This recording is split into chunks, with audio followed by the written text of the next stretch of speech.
I want to talk to you guys about something that has been on my mind really for years now. And that is something that I call pimp logic. What is pimp logic? Pimp logic is a real phenomena where people do horrible things, people mistreat others, and then they justify it by talking about all of the good deeds that they have done for the people that they mistreat, or good deeds that they have done for the people that they want to mistreat. This is pimp logic. Why do I call it pimp logic? Because this is literally the argument, the type of argument that every pimp in the world uses to justify their occupation, which is really just low class behavior and activity. So, for example, they will say things like, well, yeah, I beat the prostitute up and I stabbed her with an ice pick, but hey, I bought her a nice leather jacket. Or, hey, I buy all of my prostitutes really glittery jewelry. Hey, I make sure that my prostitutes are well paid, but I abuse them. I smack them around, I beat them up. This is pimp logic. And the scary thing is that this way of arguing isn't just done by lowlives and pimps. This type of argumentation is literally utilized by everyone. We are all guilty of using pimp logic. Every single one of us in this world has done wrong things and then tried to justify it by referencing or pointing out our good deeds, our good behavior. Well, we've done this right, but I understand that I did wrong to this person, but I've done all these good deeds. This is pimp logic. It's very, very dangerous, and it could be done by anyone. And it goes from the guy in the street who says, yeah, I beat up my prostitutes, I beat my hoes up, I smack them around, but, I buy them good leather dresses, or leather jackets, I buy them jewelry and all that. It goes from that, and it can go all the way up to some big factory that's abusing its workers, but they say, hey, we pay our workers. We abuse them, but hey, we pay them. Or it can go all the way up to a religious institution. Yeah, we understand that this priest was preying on young men and young boys, and he was being a total predator, but he has made so many people happy in the congregation with his funny jokes. Or it could be something like, yeah, we murder unborn babies and we put abortion clinics in all of these minority neighborhoods because, our founder, Margaret Sanger, was a eugenist. But we do all of these wonderful medical services for all of these women.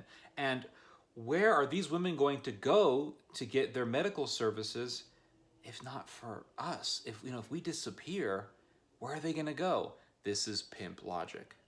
It's pimp logic, and it's very dangerous. Or it can be, yeah, we understand that these politicians are Nazis and they want to commit eugenics and they want to commit genocide, but hey, the roads are really nicely paved, the crime rate is low, and people are, for the most part, financially prosperous.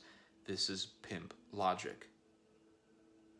I remember I got into this little discussion with someone, and we were debating about Shalom Rubashkin. Now, for those of you who don't know, Shalom Rubashkin was a big business owner in Iowa, and he started a big kosher meat packing plant. And he hired all these people from Guatemala. Most of his workers were from 2 villages in Guatemala. And he abused these workers. And he was doing so much abuse and so much slavery. I mean, it was slavery, what was happening, that the ICE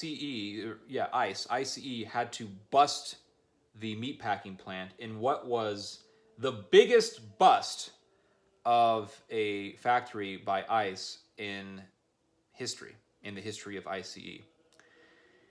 And these workers were terribly abused.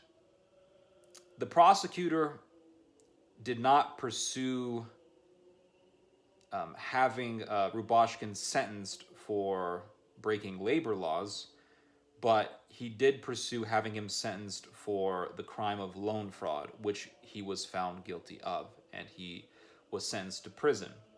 He got out of prison because Trump had him released. But the fact is that Rubashkin was a slave owner, and he was an extremely evil and abusive person. They were migrants who were working 10 to 12-hour night shifts.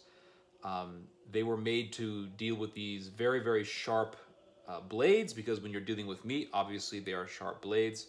One woman lost a hand. Her hand was amputated.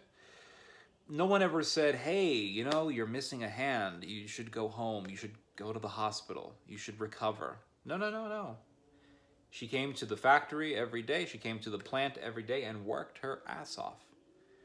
Because the people who were running that plant, well, they didn't care. They didn't care that some poor woman from Guatemala was working with an amputated hand, and her hand was swollen horribly. Nobody cared. There were people that would berate these workers because they're not working fast enough. A lot of these workers were getting shortchanged. They were getting underpaid. They weren't paid what was owed to them. It was pretty horrendous. It was egregious. But this guy that I was having this discussion with, he was defending Rubashkin.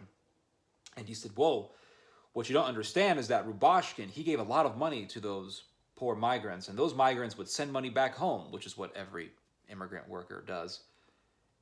You know, these migrants, they were sending money back home. And those villages in Guatemala really prospered because of that money that was being sent to them from America.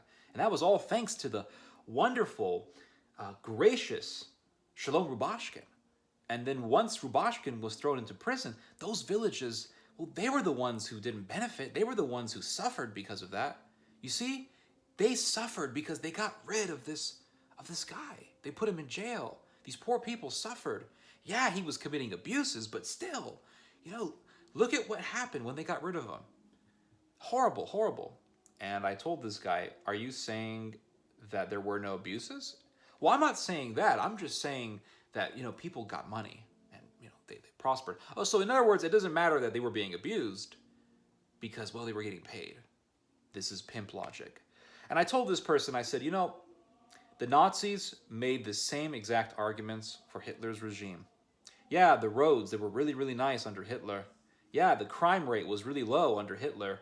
Yeah, people financially prospered under Hitler. See how great Hitler is? Doesn't matter that genocide was being done. Well, none of that matters. What matters is that people were making money. They were getting paid. This is the type of argument that pimps make. Yeah, I batter this woman up, but she gets $2,500 a month. This is pimp logic. And it's done by everyone from the pimp on the street, from which the term comes, to the big organizations, to religious institutions, to governments. Pimp logic is very deceptive, and it's very, very dangerous. And you guys just heard some theology. God bless.